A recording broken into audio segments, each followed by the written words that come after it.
नमस्कार मित्रांनो, ठरलं तर मग या सिरियलमध्ये काय घडलं आपण ते बघणार आहोत. मित्रांनो, तुम्हीच बघितलं की नागराजला रविराज कसा जापत असतो.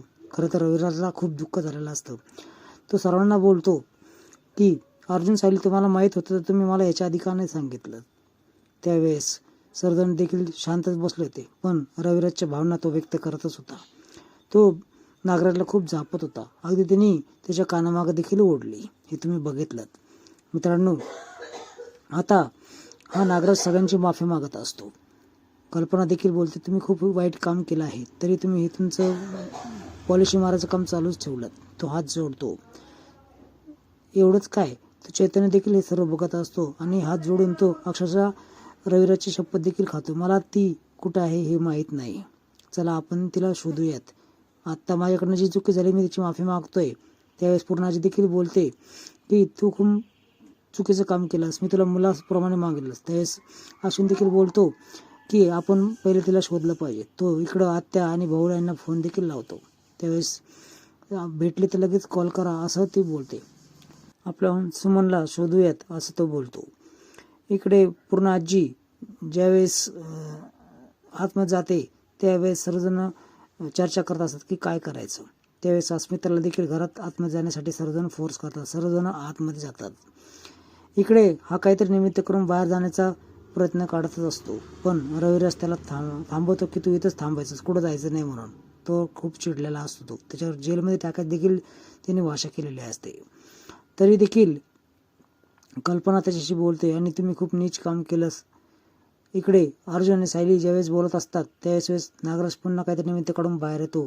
त्याच वेळेस त्या गुंडाचा फोन तिथून नागराजला येतो आणि आतमध्ये तुम्ही एक बयान ठेवली आहे, त्याचा चार्ज तुम्हाला द्यावा लागेल असं तो बोलतो. नंतर महिपत देईल असं बोलतो.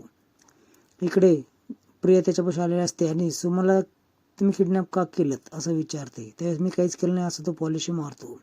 त्यावेळेस भिजलेल्या कोकरासारखी तुमची हालत आतमध्ये झाली होती हे तुम्ही विसरलात का, आणि आपण एका टीममध्ये आहे तर एकजुटीने वागलं पाहिजे असं ती म्हणते. त्यावेळेस तो खूप चिडतो आणि तिचा गळा आवडतो. तुझं तोंड गप ठेव असं बोलतो. मी सुमनला कुठेच नेलं नाही असं तो बोलतो.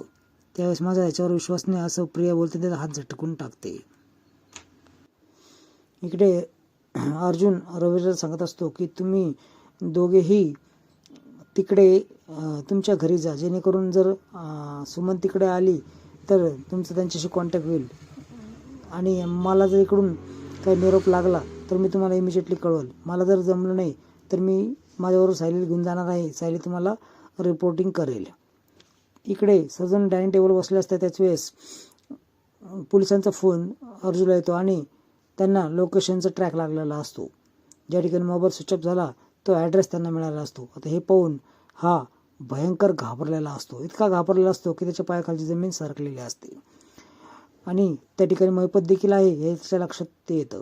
अर्जुन आणि सर्वजण आता हे त्या ठिकाणी जाणार आहेत. हा इकडं प्रियाला बोलवतो आणि मला मदत पाहिजे आहे असं बोलतो आणि महिपतला तिथून हलव असं तो बोलतो. तशी प्रिया तिथून जायला निघते देखील. मग पूर्ण आजी तिला अडवते आणि तू बाहेर नाही जायचं असं ती बोलते. आता हे सर्वजण लोकेशनवर येतात. आता तुम्हाला बघायला मिळणार आहे त्या ठिकाणी फायटिंग सीन तुम्हाला दिसणार आहे आणि आतमधून जो महिपत ओरडतो त्या गॅरेजपासून तो महिपतला देखील सोडणार आहे. तर असेच नवीन अपडेट्स बघण्यासाठी चॅनल सबस्क्राईब करा, बेल आयकॉन दाबा. व्हिडिओ पाहिल्याबद्दल धन्यवाद.